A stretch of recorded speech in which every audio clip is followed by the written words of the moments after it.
Halo guys, Assalamualaikum warahmatullahi wabarakatuh. Ketemu lagi bersama saya tentunya Ratu Eka BKJ di channelnya Ratu Eka BKJ. Selamat menyaksikan konten-konten yang inspiratif, motivatif, dan tentunya juga solutif. Super Eka, solusi nyata hadapi problematika. Oke guys, kemarin Ratu Eka BKJ udah ngebahas tema tentang psikologi dengan angle quarter life crisis. So, hari ini aku pengen ngajakin kalian ngebahas, masih ada unsur psikologinya sih, tapi di sini cenderung ke unsur sosial, organisatoris. Karena kita akan ngebahas tentang angle berikut ini. Jiwa kepemimpinan karena bakat versus kepemimpinan terbentuk. Betul banget, kita akan membahas soal tema itu guys. Kalau dalam psikologinya bisa dikatakan adalah bakat memimpin dengan minat memimpin. Nah, apa bedanya bakat memimpin sama minat memimpin? Nah, ini beda guys. Dan ini juga kalau secara sosialnya disebutnya adalah pemimpin karena bakat versus pemimpin karena terbentuk. Kira-kira itu yang lebih bagus yang mana? Kalau kalian suka mana, atau kalau menurut kalian tuh lebih tangguh yang mana sih pemimpin yang seharusnya itu? Kalian boleh kasih komentar. So, kita langsung saja saksikan berikut ini guys. Check it out. By the way, ketika kita ngomong soal kepemimpinan, tentu tidak terlepas dari personal seseorang terhadap publik. Bagaimana seseorang itu mampu mempengaruhi publik ataupun tim kelompoknya. Pemimpin tidak terlepas juga terkait bagaimana dia bisa bersikap, membuat keputusan, dan dia bisa menggerakkan suatu kelompok atau bahkan massa. Nah, kepemimpinan tentu memiliki jiwa yang karismatik, yang dia mampu membuat seseorang atau orang lain itu mengikuti dirinya. Ada pesona inner beauty dalam dirinya yang bersifat di sini untuk menjadi role model, membuat orang ingin mengikuti dia. Dia punya sebuah gagasan, gerakan, ideologi yang kuat, yang bisa memikat daya tarik bagi orang lain. Nah, begitulah sedikit tentang opini tentang sebuah kepemimpinan atau jiwa pemimpin seseorang. Nah, kepemimpinan di sini ternyata guys, seorang pemimpin itu ini secara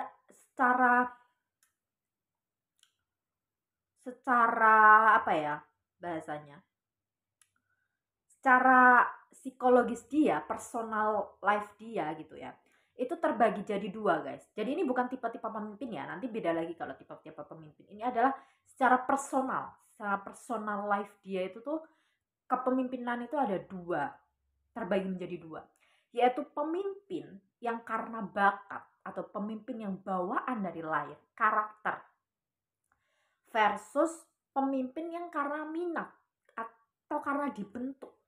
Nah, ini sangat berbeda. Sebelum kita membahas kepemimpinannya, kita bahas dulu bedanya bakat dan minat. Dalam psikologi, bakat diartikan sebagai suatu keahlian, talenta yang itu bawaan dari lahir, yang dianugerahkan Tuhan pada seseorang. salah satu ciri itu menjadi bakat adalah tanpa dilatih atau secara spontanitas, secara alam bawah sadar dia akan melakukannya lebih gampang ketimbang orang yang tidak berbakat. Nah, kalau dalam konteksnya kepemimpinan di sini berarti secara alamiah, naturally, tanpa dia kayak harus apa ya? Tanpa dia kayak harus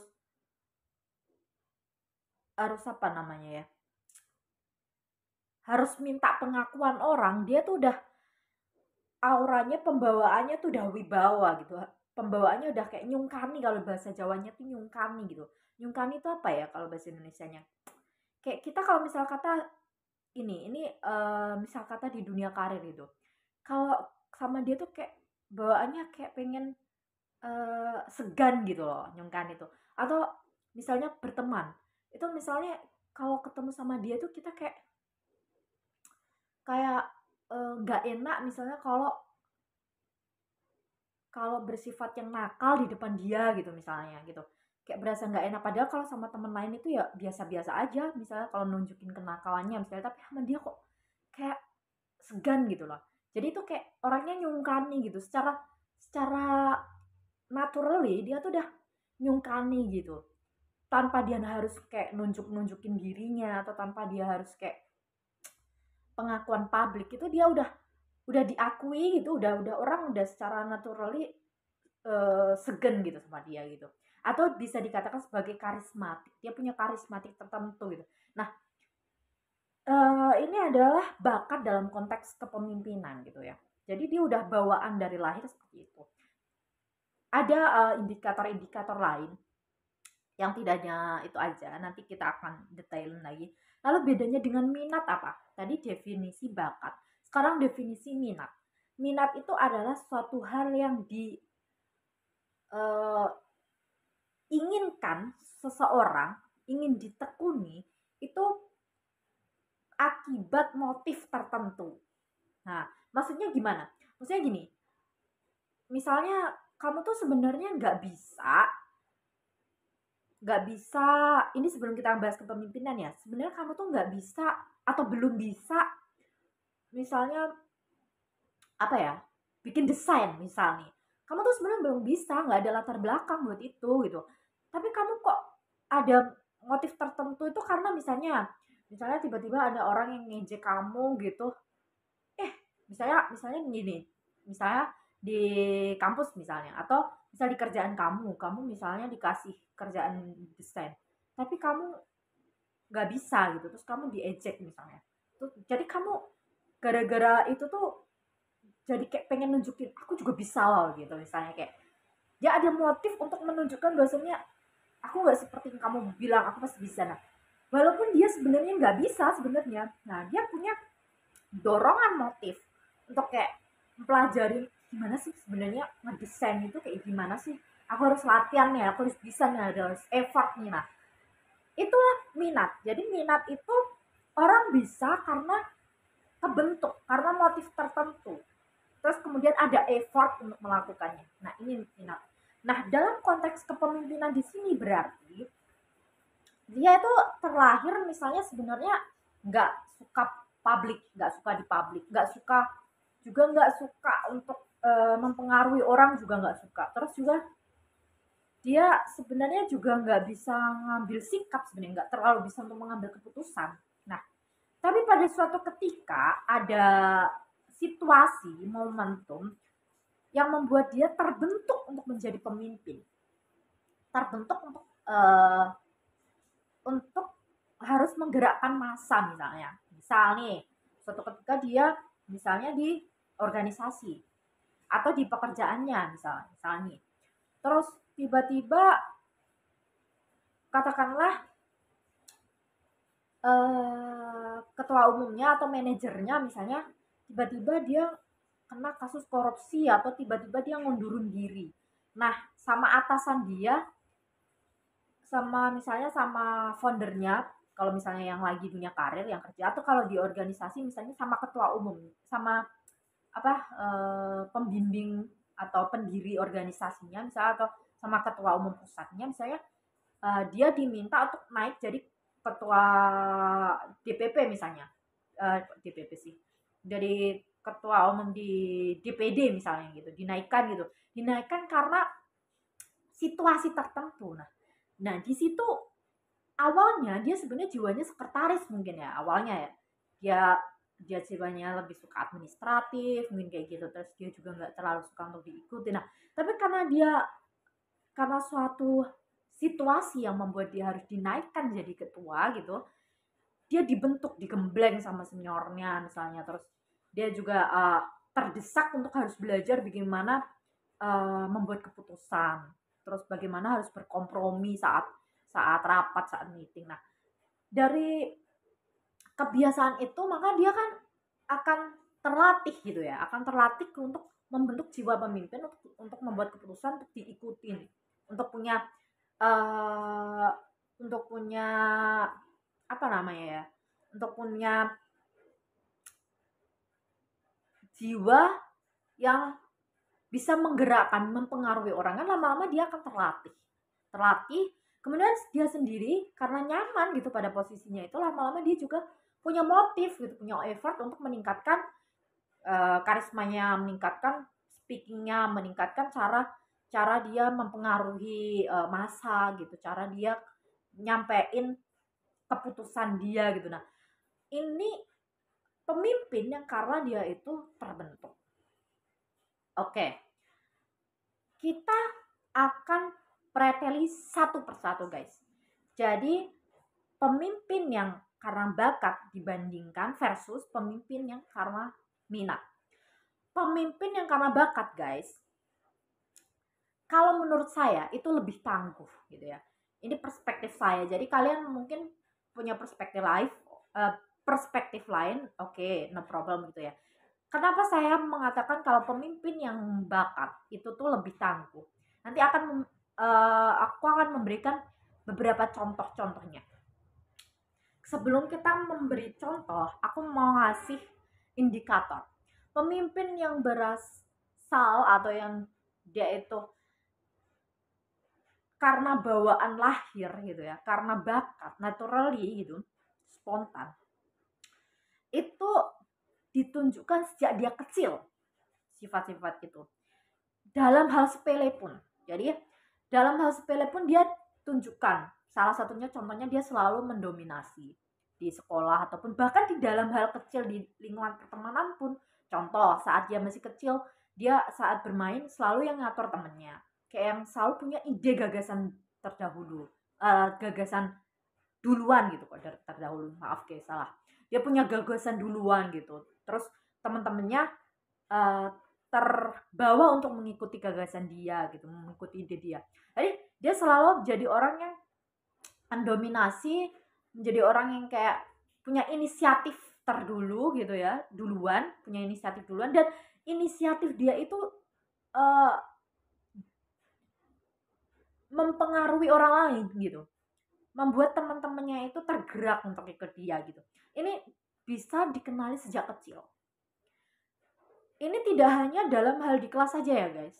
Jadi anak ini sejak kecil dia dikenali kayak dalam hal sepele pun, bahkan misalnya dalam hal jajan aja, misal kata contoh nih, anak yang tidak punya jiwa kepemimpinan ketika dia mau jajan gitu, dia pasti ya tentunya lebih suka dipilihin orang tuanya jajannya apa. Tapi ketika dia punya kepemimpinan, dia punya kayak sikap untuk mengambil keputusan dia pengen jajan apa gitu. Hal sepele aja guys. Terus misalnya dia main sama temen gitu. Nah anak-anak yang punya jiwa kepemimpinan natural, dia tuh akan punya sifat spontan untuk dia kayak ngajak main ini gitu sama temannya. Kita main kelereng aja gitu. Dan temennya kemudian ikut gitu. Nah misalnya lagi kayak apa lagi ya, misal kata kayak dalam strategi bermain dengan temannya gitu, dia yang kayak ngatur-ngatur temannya, kamu bagian ini ya Bah. Nah ini ketika diaplikasikan di sekolah misalnya, dia kayak misal kata yang jadi bagi tugas buat teman-temannya gitu, kayak bagi tugas, maksudnya misalnya dia kelompok nih ya, jadi di kelompok, jadi dia yang manajemen oh kamu yang jadi moderator ya, saya yang jadi pemateri gini. Jadi yang dia ngatur-ngatur gitu. Terus dia speakingnya juga bagus, dia percaya diri gitu, percaya diri.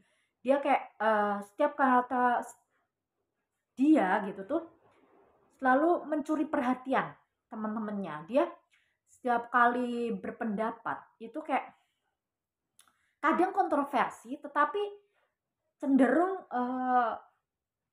membuat orang itu tuh membuat orang itu tuh kayak menarik perhatian.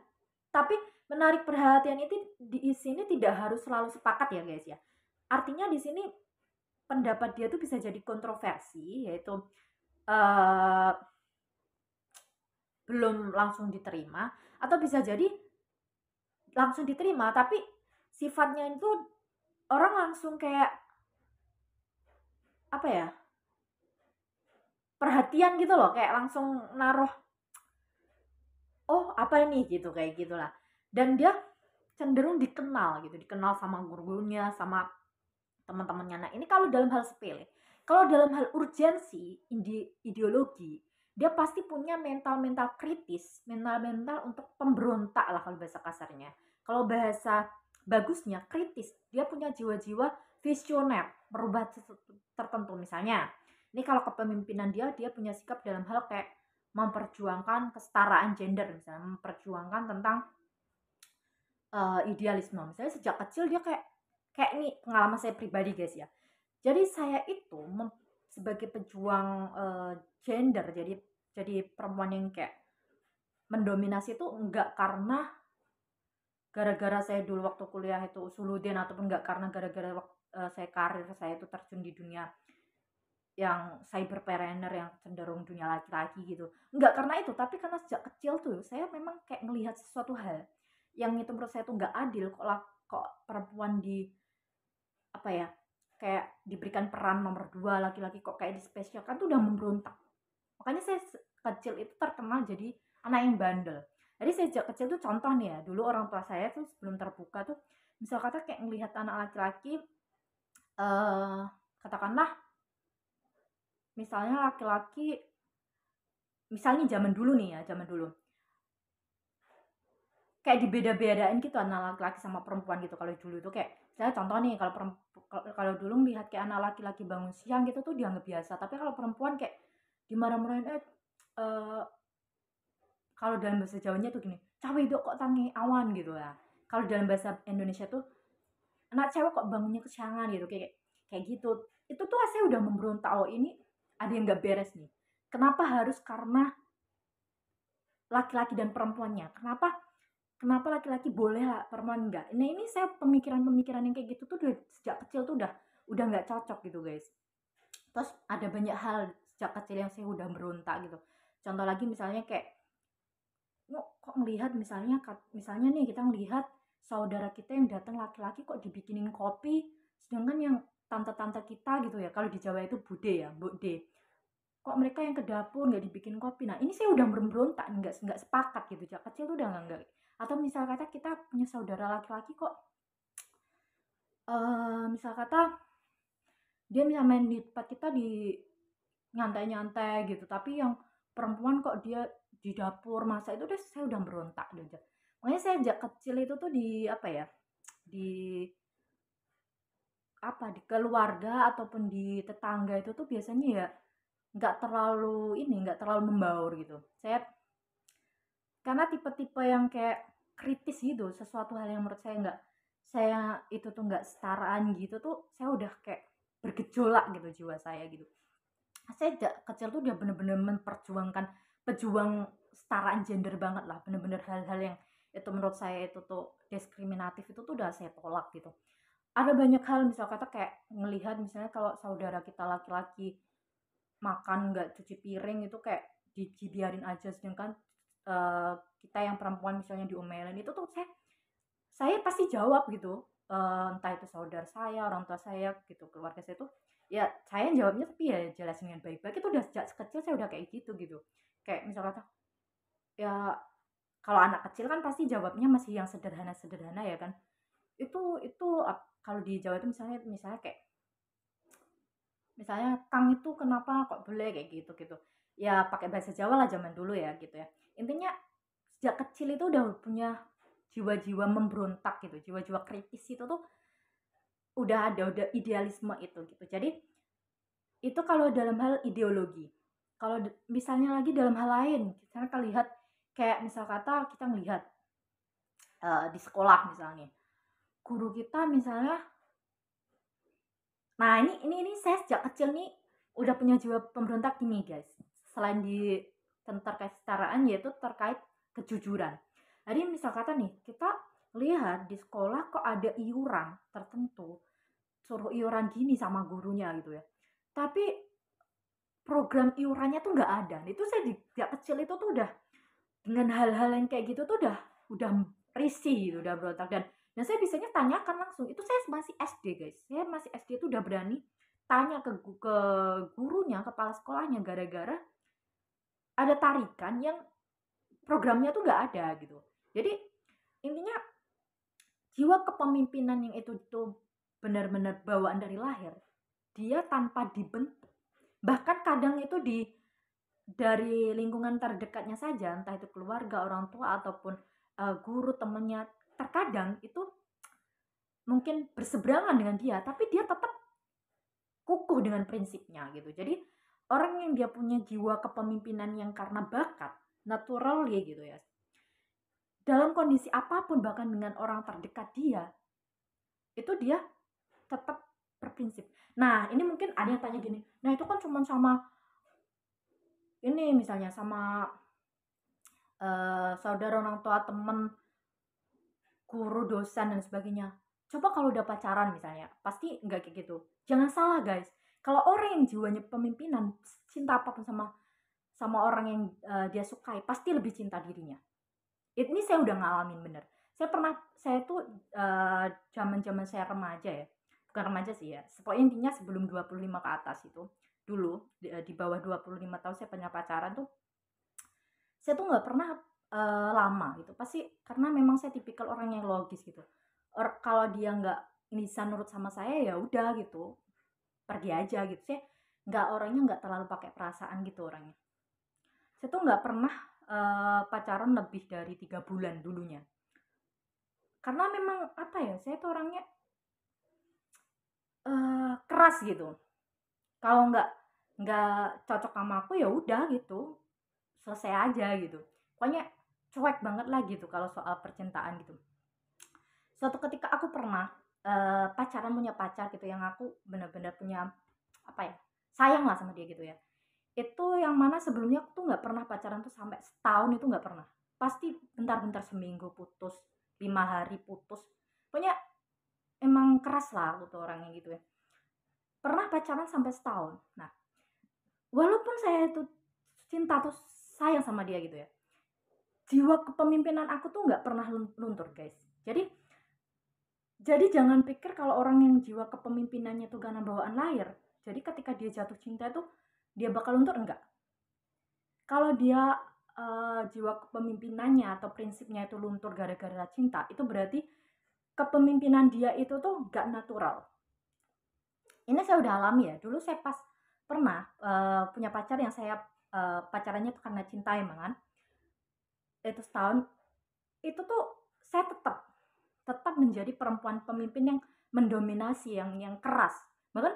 Bahkan pacar saya aja itu yang cenderung nurut sama saya gitu. Jadi kayak ya bener-bener apa ya, tetap gitu. Dan saya juga tetap jadi aktivis organisatoris. Waktu itu saya juga jadi ketua umum Germusa, jadi organisasi yang aku dirikan, terus juga jadi ketua umum komisariat HMI waktu itu, terus jadi wakil ketua pemuda kreatif bangsa, terus jadi koordinator ABDA, terus juga koordinator motivator di ABDA, terus koordinator di TBM Matahari. Pokoknya intinya saya tetap mengutamakan yang namanya kepemimpinan lah, namanya organisasi karir itu tetap nomor satu. Dan waktu itu juga saya juga udah ini apa, aktif nulis buku juga gitu. Pokoknya intinya kayak walaupun dalam kondisi saya jatuh cinta sama orang, itu saya tetap gak mau berubah, gak mau. Intinya saya lebih mencintai diri saya sendiri daripada orang orang yang saya suka gitu. Jadi orang yang punya jiwa kepemimpinan karena bawaan lahir, walaupun dia ketemu sama orang yang jatuh cinta sekaligus gitu, dia nggak bakal luntur. Dia tetap tetap jadi perempuan yang keras, yang jiwa kepemimpinan yang tangguh gitu. Dan ini saya alami. Sebelum nanti saya akan contohkan ya guys, akan saya contohkan figur-figur pemimpin yang dia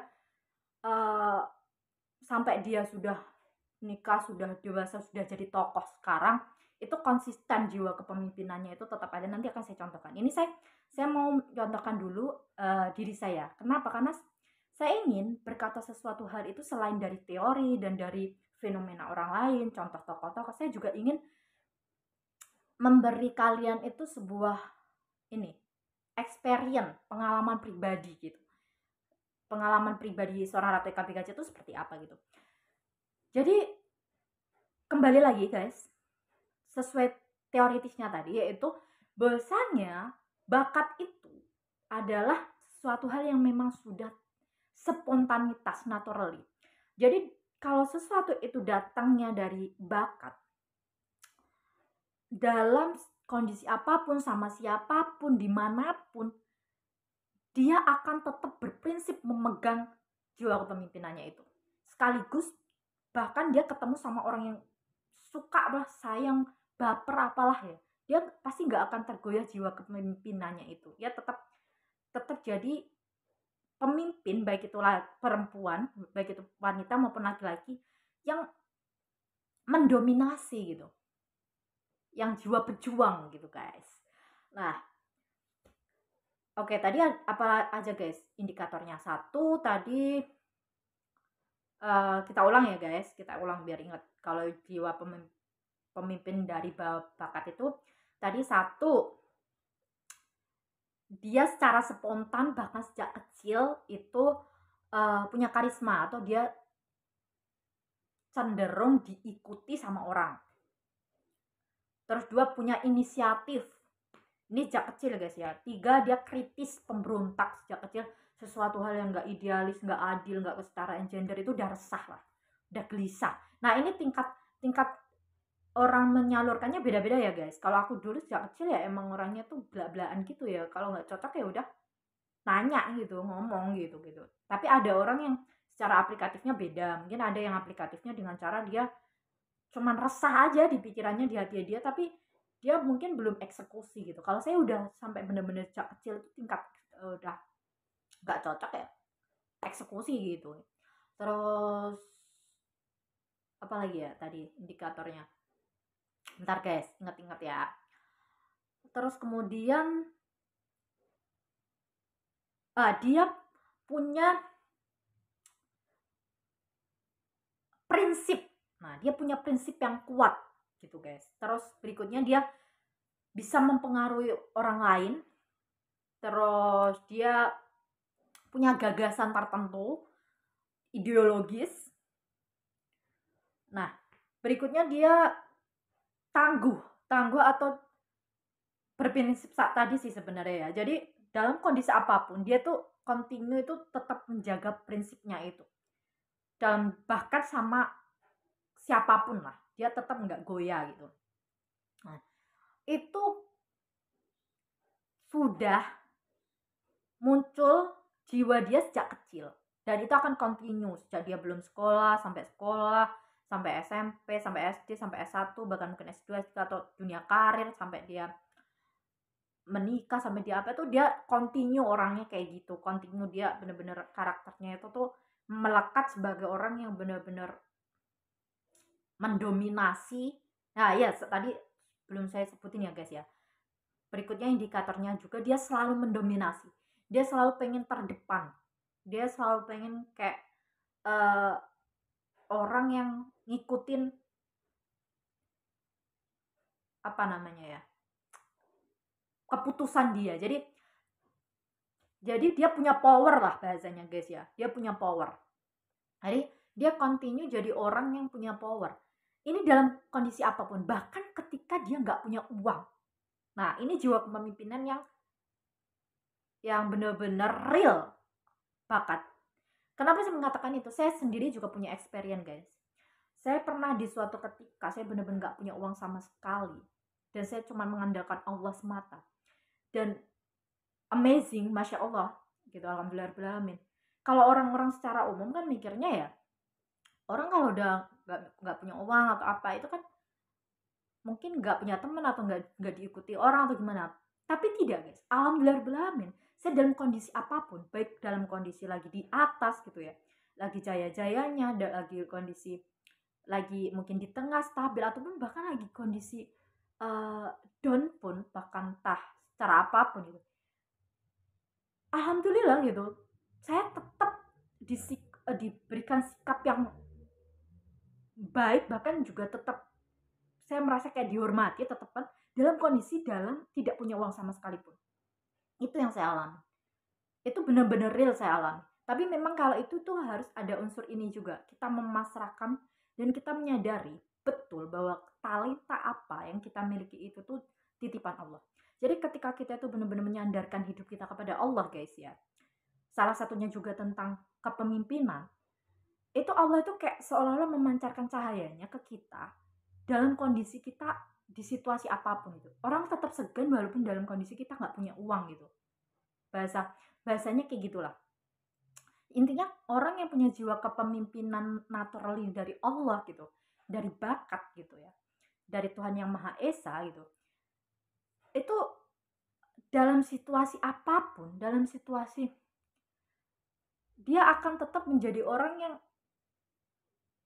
berpengaruh. Dia akan tetap menjadi orang yang kayak didengerin atau dipertimbangin setiap pendapatnya. Dia akan tetap menjadi orang yang kayak nyeganin gitu lah, guys, kayak segan gitu sama dia gitu. Dan alhamdulillahirobbilalamin saya mengalami itu sendiri gitu, karena memang saya alhamdulillahirobbilalamin sama Allah tuh dikaruniai ketauhidan yang kuat, karena saya menyandarkan segala hidup saya merasa saya bukan siapa-siapa tanpa Allah gitu. Jadi saya sadar betul bahwa segala sesuatu yang saya dapatkan dari yang sangat besar dan kecil pun, itu tuh semua tangan Allah gitu. Semua itu adalah anugerah Allah. Jadi benar-benar miracle, keajaiban ketika kita itu bertauhid kepada Allah yang kuat gitu. Allah tuh kayak datangin sebuah keajaiban yang kalau orang umum itu seolah-olah mungkin dianggapnya tidak mungkin, tapi tidak ada yang tidak mungkin gitu. Jadi kepemimpinan yang alami, yang spontan, naturally, lepas dari anugerah karunia yang dirahmati Allah gitu. Jadi itu benar-benar bawaan gitu. Intinya ketika dia punya jiwa kepemimpinan yang itu benar-benar anugerah dari Allah gitu ya, bawaan, itu dia dalam situasi apapun sama siapapun dia tuh tetap dihormati, tetap dihargai, tetap nyegani lah bahasanya gitu, guys. Intinya orang yang dia itu bakat memimpin itu tidak akan dilihat dari dia punya uang atau tidak. Dia tidak akan dilihat dia kayak sedang lagi di atas atau lagi di bawah atau lagi di tengah. Jadi dalam kondisi apapun dia tetap dipandang sebagai orang yang harus selalu dipertimbangkan pendapatnya. Dia punya value lah intinya. Value yang dia bangun itu tuh continue. Dia walaupun dia dalam kondisi situasi apapun, dalam kondisi yang apa namanya, guys, yang ini apa ya bahasanya, walaupun dia dalam kondisi yang mungkin sedang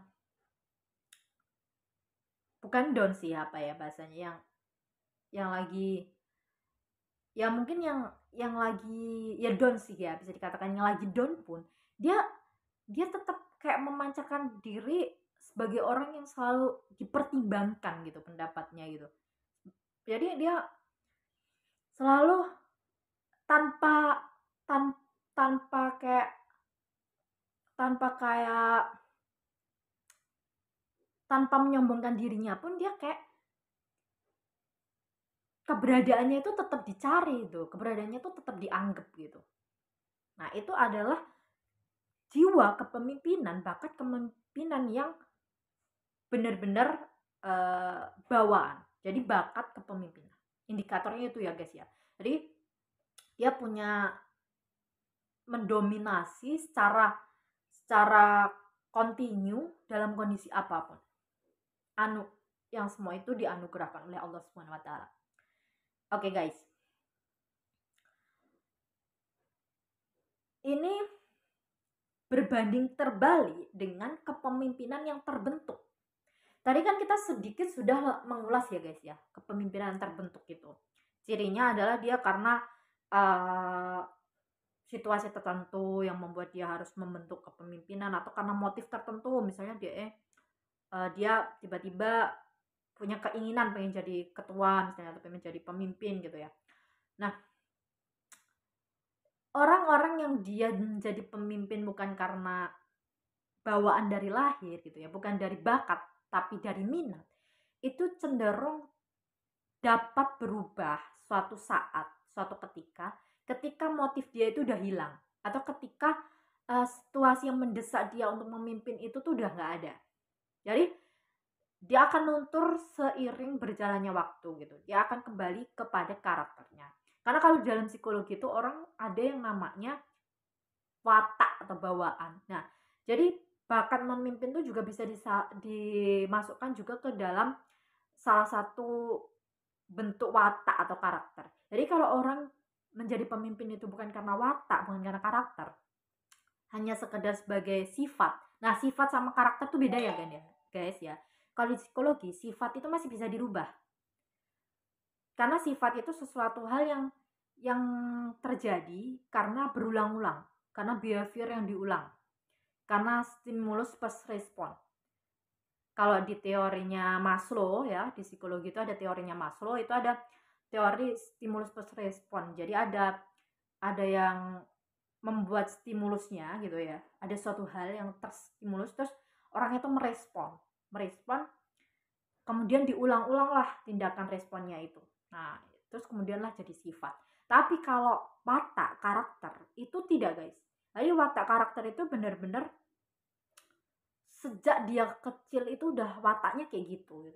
Dan itu cenderung sulit untuk berubah. Bahkan mungkin ada orang yang tidak berubah sampai kalau itu memang udah menjadi watak dan karakter. Makanya orang kan biasanya kita kayak ngedenger orang itu wataknya emang kayak gitu kan. Nah, emang kalau sudah watak itu harus berhati-hati. Karena kalau watak baik itu bagus. Misalnya watak kepemimpinan atau watak dermawan atau watak apa, itu sangat anugerah. Tapi kalau wataknya watak yang tidak baik, nah itu harus berhati-hati. Karena watak itu tuh cenderung sulit untuk dirubah. Beda dengan sifat. Kalau sifat itu terjadi karena adanya stimulus dan respon yang diulang-ulang. Nah, ini ketika stimulus dan responnya ini ntar diubah dan ininya terapinya ini kalau di psikologi itu ada namanya terapi behavior CBT, cognitive behavior therapy. Jadi kayak antara pemikiran dia gitu sama behavior itu, tindakan dia itu diubah untuk diulang, dibiasakan hal baru, itu bisa berubah. Nah, kita kembali ke topik kepemimpinan guys. Jadi kepemimpinan yang karena minat dibentuk, ini ketika dia suatu saat sudah tidak ada motif atau tidak ada situasi yang mendesak dia untuk menjadi pemimpin, dia itu akan berubah balik ke watak dia. Makanya pemimpin-pemimpin yang dia tidak tangguh atau suatu ketika dia akan nggak continue lagi, dia akan nggak melanjutkan itu. Contoh nih, sebelum kita mencontohkan ke tokoh ya, saya ingin mencontohkan ke kehidupan real dulu. Contoh nih, misalnya kalian atau saya juga punya teman gitu ya, yang dulu zaman masih studi, entah itu studi zaman kuliah ataupun zaman SMK, SMA atau SMP gitu ya. Zaman dulu kalian masih studi, mungkin kalian sendiri ataupun teman kalian ada yang jadi ketua umum, ketua OSIS, ketua, pokoknya jadi pemimpin lah. Nah, dia kelihatannya keren, top, berwibawa, tegas gitu ya. Nah, tapi tiba-tiba pas dia udah lulus tadi, dia nikah, kok dia jadi feminim, lembut, terus bahkan karirnya ditinggal, misalnya jadi ibu rumah tangga atau jadi bapak rumah tangga, atau ini yang salah di mana sih ya? Jadi kita harus lihat dulu pada dia pejuang gender, pas nikah kok dia jadi berubah gini gitu ya. Saya punya teman, kakak senior saya sendiri, ya saya kayaknya nggak perlu nyebut nama ya. Ada kakak senior saya sendiri, saya contohin. Inisial aja, inisialnya adalah Mbak S. Dulu tuh zaman saya kuliah tuh dia adalah ketua umum komisariat HMI di tempat saya. Saya nggak akan nyebutnya nama komisariatnya ya. Dia itu menurut saya top lah, keren, dia kritis, terus juga debatnya bagus, dan dia juga mengayomi, berwibawa, terus juga tegas gitu. Nah, juga pernah jadi ketua Kohati, dia juga kuliah sampai S2 gitu kan. Terus lulus S2 dia juga langsung keterima itu di UIN Sumatera kalau nggak salah. Nah, tapi saya sendiri, tapi saya nggak pernah cerita, nggak pernah nanya ke orangnya karena itu kan masalah pribadi dia. Cuman saya karena tipe orang pengamat ya, tipe orang yang pengamat sosial itu ya, setiap apa kejadian itu pasti saya filosofikan gitu. Aku kaget guys, benar-benar terkaget-kaget. Mbak S, mana mungkin dulu yang pejuang gender dan ketua umum kayak gitu, keren, top banget. Apa yang membuat saya terkaget-kaget guys? Jadi beliau gini, pas dia setelah 1 tahun dia kerja jadi dosen di UIN Sumatera ya, saya tepatnya nama UIN-nya apa saya nggak sebutin. Itu dia posting di Facebooknya tuh dia menikah gitu. Setelah dia menikah udah nggak pernah posting dia jadi dosen apa. Terus tiba-tiba tuh profil dia yang itu kan, kalau di Facebook kan ada biodatanya itu kan, yang dia pernah jadi ketua umum itu dihapus, ditinggalin, disisain yang jadi ketua Kohati itu khusus perempuan. Kalau yang HMI itu kan umum ya. Nah, terus kemudian dia punya anak. Setelah itu tuh dia udah nggak posting jadi dosen, dan yang diposting tuh kayak berhubungan di kebun, terus ngomong anaknya, terus masakan gitu. Pokoknya nggak dia banget gitu loh kelihatannya. Terus dia ada sih kerjanya di posting tuh, dia jadi guru sama kayak mungkin punya pertanian gitu kali ya, dia ke kebun gitulah. Nah, itu tuh saya kaget banget. Loh, Mbak S ini yang dulu itu tuh bener-bener dia ketua umum loh, dia tuh kayak dia tuh top, keren, berwibawa gitu kan ya, tegas gitu, kritis, kok tiba-tiba kayak kok nggak, kaget gitu saya itu. Mana mungkin sih gitu. Nah, terus saya analisis gitu, saya telusuri apakah benar ini tipe kepemimpinan yang bawaan ataukah ini karena kebentuk gitu. Nah, saya pikir-pikir sepertinya yang berubah seperti ini tuh adalah karena kepemimpinan terbentuk. Nah, terus saya pikir-pikir, saya analisis kan beliau nih. Oh, ternyata pas dia jadi di ketua umum Kohati itu memang udah agak berubah dia.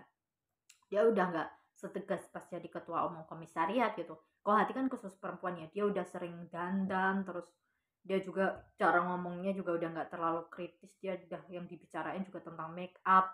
Saya mulai cari tahu lah, ibarat kata apa ya, jejak-jejak dia gitu kan. Saya pelajari terus ternyata dulu zaman dia jadi ketua umum di HMI-nya itu, kultur waktu itu sebelum angkatan saya ya, itu ternyata seniornya tuh galak-galak mendidik juniornya itu. Jadi benar-benar tegas-tegas gitu kan, didiknya itu tegas gitu. Jadi oh, kayaknya dulu tuh si Mbak S ini tuh jadi ketua itu memang kebentuk gitu sama seniornya yang memang dulu kan galak-galak gitu. Nggak, udah beda kayak angkatan aku kan. Kalau angkatan aku kan udah cenderung individualis gitu. Kalau angkatan Mbak S ini tadi tuh dia udah masih angkatan yang kental keras-kerasnya. Misal contoh nih, bikin surat salah gitu langsung disobek gitu sama seniornya. Pokoknya masih cara didiknya masih keras-kerasnya. Nah, kayaknya si Mbak S ini tuh dulu bisa jadi ketua umum dan mentalnya tuh keras tuh karena ini kebentuk gitu. Terus lagi, ini saya bandingin ada juga kakak senior saya yang di ketua lebih tepatnya adalah pimpinan umum ya, pimpinan umum di, saya sebut aja kali ya, di dimensi gitu ya. Di waktu zaman ya saya analisis ya, analisis dia. Oh, dia pas di dunia karir dia continue sampai sekarang, dia sampai umur 30 belum nikah, dan dia continue jadi pejuang gender, dia jadi jurnalis. Oh, berarti ini dia dulu ketika jadi ketua umum itu tuh, maksud saya pimpinan umum tuh dia bawaan lahir ya. Dia benar-benar jiwa kepemimpinan gitu. Nah, artinya guys, ketika orang itu tuh jiwa pemimpinnya itu tuh bawaan dair gitu ya, dalam kondisi apapun tuh dia bakal tetap fighting gitu, tetap memilih prinsipnya gitu. Nah, ini misal kita kembali lagi ke tadi ya, si kak senior saya yang saya katakan Mbak S tadi, dibandingkan dengan Mbak D gitu ya, itu tuh kalau menurut saya tuh analisisnya gini. Pertama mungkin dia memang memang karena dia suaminya itu kan dia bukan teman aktivis gitu ya, jadi dia dijodohin dan orang umum gitulah. Nah, mungkin tuh suaminya insecure atau apa mungkin, ini saya nggak tahu juga karena ini analisis saya gitu ya. Terus mungkin dia harus meminta uh, untuk keluar dari karirnya itu atau seperti apa gitu. Nah, tapi kalau jiwa pemimpinnya itu bawaan lahir guys, walaupun katakanlah dia misalnya nemu pasangan yang kayak gitu, yang insecure terus yang minta dia keluar, tentu dia pasti akan memilih prinsipnya. Dia pasti akan menolak permintaan suaminya itu. Kalau dia benar-benar jiwa pemimpinnya itu real, dia pasti akan lebih memilih prinsipnya. Entah dia dengan cara kompromi atau dengan cara dia mengakhiri hubungan itu gitu ya. Jadi kalau jiwa kepemimpinan tuh pasti terus melekat gitulah. Nah, terus saya sempat mikir juga tuh, kayak kan dulu ada juga ya kak senior gitu ya, yang dia sebenarnya tuh ya kayak apa namanya,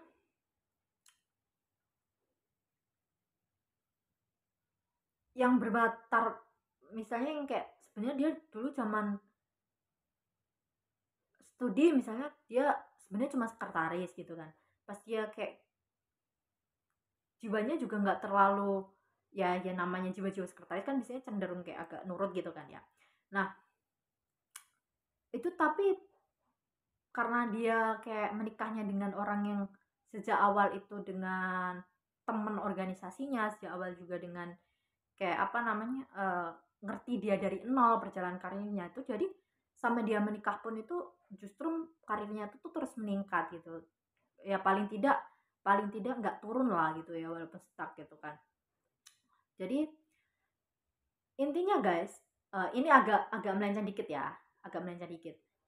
Terkadang juga ada orang yang sebenarnya tipikalnya itu penurut, atau sebenarnya bukan tipikal fighting gitu ya, bukan pejuang gender sebenarnya, tapi setelah menikah kok dia sama yang dibandingkan yang ini kok ini. Nah, ini ada juga mungkin faktor S guys. Faktor S di sini adalah faktor X guys. Faktor X di sini adalah faktor di mana pasangan dia itu mendukung gitu, mendukung dia untuk upgrade diri. Nah, makanya guys, bagi kalian, terutama nih perempuan ya, kalian yang nggak punya tipe jiwa pemimpin, usahakan menikah sama laki-laki itu yang bisa supporting kamu penuh, yang kesetaraan gender penuh, yang intinya itu yang bisa bikin kamu, yang dukung kamu buat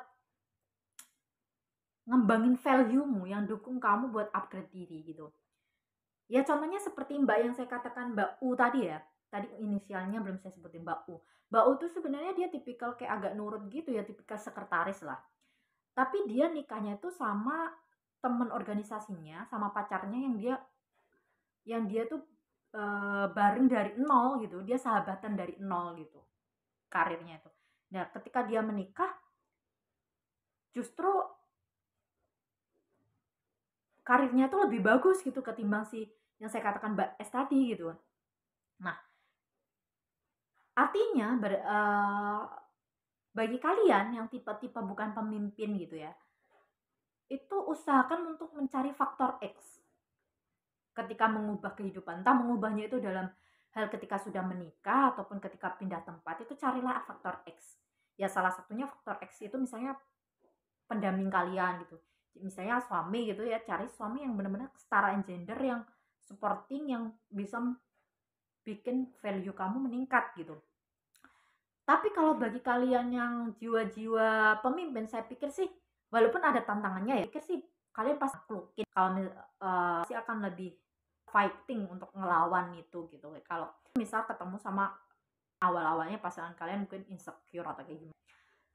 Intinya kalau kalian tipe-tipe perempuan yang pemimpin banget, sebenarnya nggak terlalu takut sih untuk ketemu sama cowok yang kayak gitu gitu, karena pasti kamu akan terus yang mendominasi gitu. Nah, ini kita lanjut lagi guys.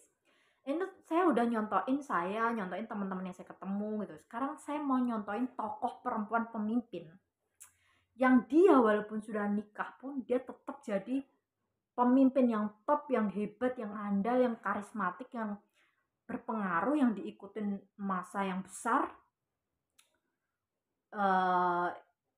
Saya akan nyontoin. Nah, ini karena dia menjadi pemimpin karena bawaan dari lahir. Saya akan memberikan contoh yang dari tingkat tertinggi dulu, yang pemimpin yang tingkat internasional dulu adalah almarhumnya Ratu Elizabeth II, Queen Regent of Inggris, yaitu Ratu Elizabeth, Queen Regent Ratu Elizabeth. Beliau sebelum meninggal itu dinobatkan sebagai pemimpin monarki terlama di dunia ke-1. Dan Ratu Elizabeth itu bukan pemimpin yang dia itu single. Ternyata dia adalah pemimpin yang juga punya suami, dan suaminya itu tuh tidak menjadi raja. Jadi nih guys, suaminya dia adalah sebagai pangeran. Dia bahkan ketika berjalan pun suaminya itu harus di dua langkah di belakang istrinya. Jadi karena dia adalah sebagai kayak yang pendamping, yang jaga ratu gitu. Jadi jabatannya suaminya itu tuh 2 langkah di bawahnya Ratu Elizabeth. Dan itu sampai Ratu Elizabeth meninggal dunia, tahtanya itu tuh, kepemimpinan Inggris itu semakin maju, semakin tangguh. Kita tahu nama Ratu Elizabeth benar-benar pemimpin, seorang wanita pemimpin yang berwibawa, yang berpengaruh, bisa membuat pengaruh Inggris yang sangat luar biasa. Sejak dia masih kecil, dan ternyata kita telusuri apakah Ratu Elizabeth itu menjadi pemimpin itu aji mumpung kayak gitu. Ternyata enggak guys. Ternyata Ratu Elizabeth ketika masih jadi putri Carlos ya, sebelum diangkat jadi ratu, ternyata Ratu Elizabeth dulu itu udah menunjukkan jiwa-jiwa pemimpin. Sejak kecil Ratu Elizabeth itu pernah menjadi kayak pasukan tentara, pemimpin pasukan tentara. Terus juga dia pernah juga menjadi kayak dia apa di militer tuh yang jadi yang kayak otomotif, benain otomotifnya, kayak mobil-mobil tentara yang rusak gitu. Ratu Elizabeth bisa.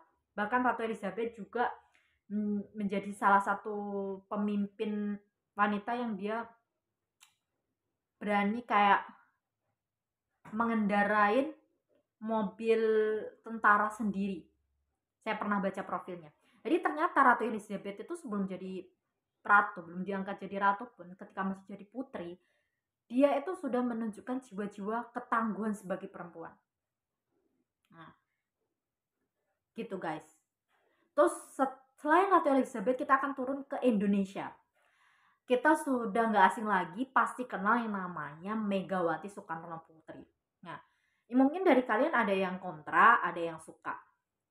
Oke, no problem. Tapi saya mau membahas secara umum, yang umumnya, yang tentu harus diakui, dan mau tidak mau bagi kalian yang nggak suka, kalian harus mengakui bahwasanya memang Megawati Soekarno Putri itu satu-satunya presiden sampai sekarang ya, sampai 2023 ini, perempuan. Sampai sekarang pun Megawati Soekarno Putri adalah ketua umum partai politik yang terlama, terbesar di Indonesia dan belum tergeser. Bahkan SBY aja yang dia jadi presiden 2 kali aja, dia tahtanya nggak sekuat Megawati loh. Dia SBY aja dia masih di usia berapa udah digantikan sama anaknya. Dan partainya aja setelah ketua umumnya ganti AHY, sekarang ya mohon maaf gitu, elektabilitasnya aja sekarang kita bisa lihat rendah banget kan, itu Demokrat. Sedangkan PDIP dipegang Megawati dengan usia Megawati sekarang yang udah nggak produktif loh guys. Megawati tuh sekarang udah bisa disebut nenek loh. Tapi dia masih sekarismatik itu, masih berwibawa itu. Dia masih punya masa PDIP yang di seluruh Indonesia ini, terutama ya kalau di spot-spot Jawa itu ya, bener-bener pengaruh Megawati itu masih kuat banget. Dan bahkan sampai saat ini PDIP menduduki elektabilitas partai politik terbesar. Masih sangat unggul. Dan itu mengalahkan partai-partai lainnya yang dipimpin sama laki-laki. Dimana partai-partai lainnya udah gonta-ganti ketua umum. Contoh nih, siapa? Demokrat aja SBY udah masih umur berapa, kepemimpinannya udah diganti AHY, dan sekarang aja sejak dipegang AHY, Demokrat sekarang elektabilitasnya sekarang kayak jadi partai kecil kan ya. Ya bukan apa-apa, emang seperti itu kan. Terus contoh lagi, partainya Gus Dur, PKB gitu ya. PKB aja sekarang yang megang bukan pendiri PKB, sekarang Caimin kan, ya kan? Dimana dia yang dipilih bukan dari terah Gus Dur gitu. Artinya berarti kepemimpinannya kan masih kalah dengan Megawati yang sekuat itu, yang sekarang sampai sudah usia, katakanlah sudah usia nenek gitu ya, sudah sebagai nenek tapi masih sewibawa itu gitu. Terus lagi misal kita contohin lagi partai politik apa itu, yang Zulkifli Hasan itu apa guys, parpolnya apa sih guys, lupa aku,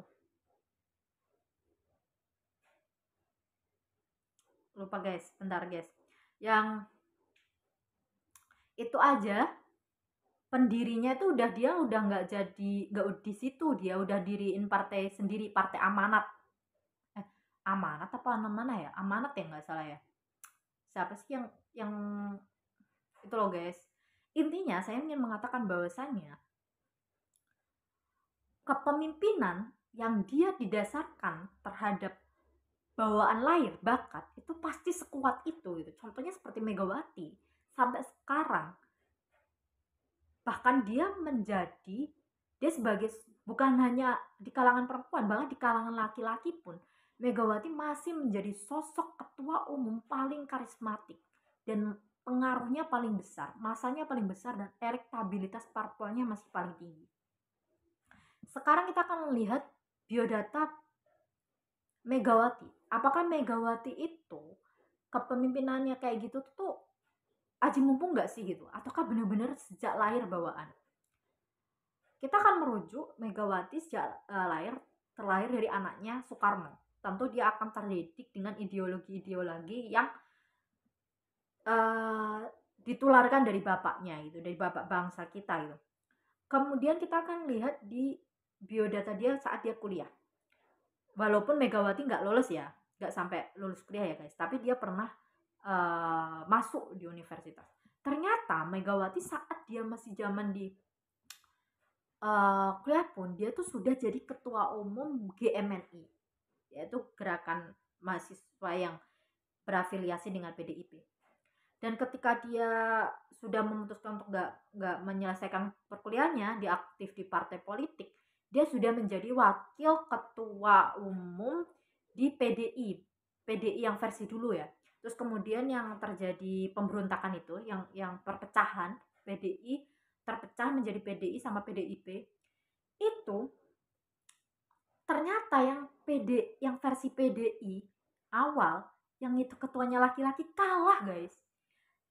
Dia masanya kalah, dan sekarang udah hilang, nggak tahu kemana itu yang PDI yang versi laki-laki itu, yang ketua umumnya versi laki-laki itu dia udah hilang. Megawati secara masif diangkat sama masanya saat itu dengan mendirikan PDI Perjuangan untuk dinobatkan sebagai ketua umum. Hingga sampai saat ini sekarang sudah terus kemudian karir dia kemudian jadi di wakil presidennya Gus Dur, terus jadi presiden kelima, terus sampai sekarang menjadi ketua umum paling tangguh saat ini, yang belum bisa tergeser oleh ketua umum lain, laki-laki lainnya. Intinya adalah saya ingin mengatakan bahwasanya pemimpinan yang itu bawaannya dari bakat, guys. Kita akan meruntut dari sejarah dia dulu, itu akan continue, dia akan continue mempengaruhi orang. Walaupun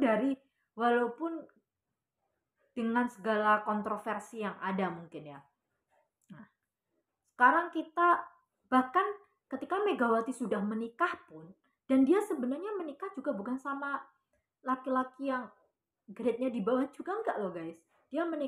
Megawati itu dia menikah sama suaminya itu yang ayahnya Puan Maharani itu siapa guys namanya? Itu dia termasuknya juga top loh, tapi itu dia bisa mengalahkan suaminya loh. Megawati bisa jadi presiden RI dan suaminya tidak. Itu artinya kalau menjadi pemimpin itu karena bawaan lahir, itu memang ya sekuat itu gitu. Padahal itu suaminya Megawati itu juga bukan orang yang sembarangan juga gitu, tapi masih lebih top Megawati gitu. Terus lagi kita akan melihat lagi tokoh lain. Contoh lagi di tokoh lain misalnya Bu Risma gitu. Bu Risma, beliau pernah menjadi wali kota terbaik sedunia nomor 3, dan dia juga menjadi wali kota terbaik di Indonesia nomor 1 dengan berbagai penghargaannya yang bisa mengubah Surabaya menjadi dahsyat seperti sekarang. Sosok pemimpin yang sangat tangguh. Yang sekarang beliau jadi menteri, terus juga jadi ketua bidang seni budaya ya di PDIP. Ternyata saya membaca biografinya Bu Risma ini, ternyata beliau tuh jadi ketua tuh ya enggak, jadi pemimpin itu ya enggak cuma sekedar ketika di dunia karir sekarang aja, ketika di dunia politik aja enggak guys, enggak aji mumpung tiba-tiba jadi wali kota gitu enggak, tapi benar-benar diruntut. Ternyata beliau memang jejak karir, jejak hidup dia gitu ya, dia memang berjiwa pemimpin. Kita bisa rujuk dari saat beliau kuliah itu tuh beliau ketua umum pencinta alam, artinya jiwa kepemimpinan udah ada, continue kan. Terus ketika lulus beliau juga udah jadi ketua bidang di tempat kerjanya gitu, bidang tata kota. Terus kemudian beliau diangkat menjadi wali kota dan sebagainya, berprestasi. Artinya kepemimpinan yang itu bawaan dari lahir itu, setiap perjalanan dia itu continue untuk dia menjadi orang yang berpengaruh, dia menjadi orang yang mendominasi. Kayak gitu guys. Nah, kenapa saya mencontohkan tokoh-tokoh perempuan gitu sebagai pemimpin di sini? Saya ingin ini guys, karena selama ini orang kan kebanyakan kalau nyontoin pemimpin selalu laki-laki ya. Padahal kita tahu pemimpin perempuan yang lebih tangguh, lebih hebat daripada laki-laki sebenarnya banyak. Belum kita merujuk zaman dulu ya, zaman dulu di Inggris itu ada namanya pemimpin itu Ratu Victoria. Terus itu pemimpinannya benar-benar tegas, tangguh, dan pengaruhi. Ratu Elizabeth I juga banyak banget. Intinya di sini ingin mengatakan bahwasanya Saya ingin banyak-banyak mencontohkan kepemimpinan perempuan yang hebat, yang tangguh, karena saya ingin memberi bukti kepada kalian bahwasanya perempuan itu bisa lebih hebat juga menjadi pemimpin dibandingkan laki-laki gitu. Selama ini budaya patriarki dibentuk karena banyak para dogmatis yang dan juga para penggaung budaya yang patriarkis, yang misoginis itu selalu menyontohkan laki-laki sebagai kepemimpinan tuh. Dia selalu, padahal di ayat Al-Quran aja Allah aja juga udah menyontohkan kepemimpinan perempuan yang hebat juga. Siapa dia? Adalah Ratu Bilqis.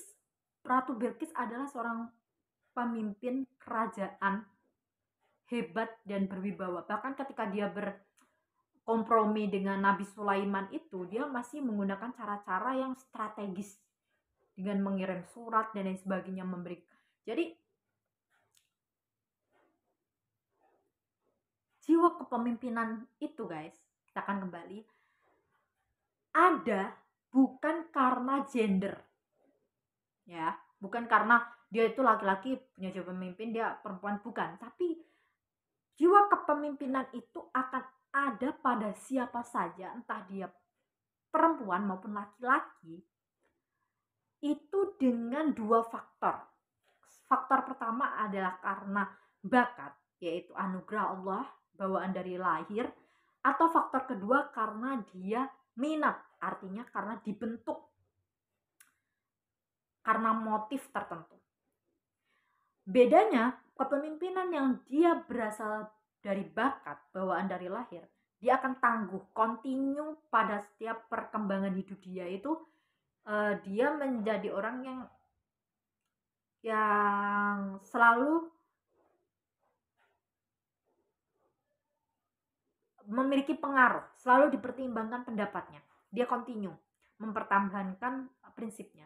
Tapi kepemimpinan yang karena dibentuk, dia seiring waktu, ketika sudah tidak ada motif dan tidak ada situasi yang mendesak dia untuk berjiwa kepemimpinan, itu akan luntur. Seperti itu, guys. Oke, guys, kita tadi sudah menyebutkan beberapa indikator, contoh, dan juga experience saya pribadi ataupun juga orang-orang yang di dekat saya yang pernah saya tunjukkan.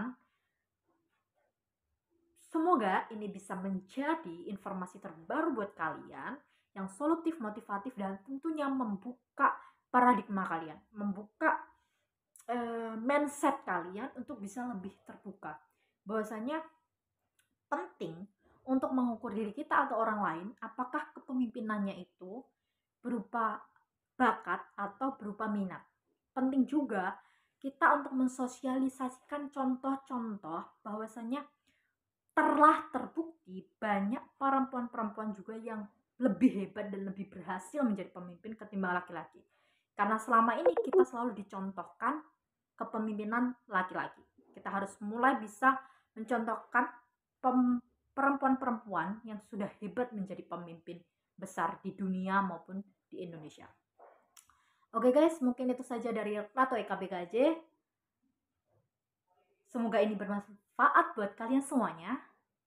Dan insya Allah kita akan ketemu lagi di konten berikutnya. So, sebelum aku akhirin, jangan lupa kasih feedback kalian.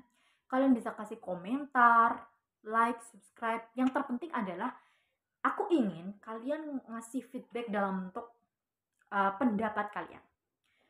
Kalian juga bisa sharing terkait experience kalian, pengalaman kalian, terus apa aja entah kalian itu cocok atau tidak. Atau kalian juga bisa bertanya di kolom komentar. Oke, guys, sekian dari Ratu EKBKJ. Sampai jumpa lagi. Wassalamualaikum warahmatullahi wabarakatuh. Dah.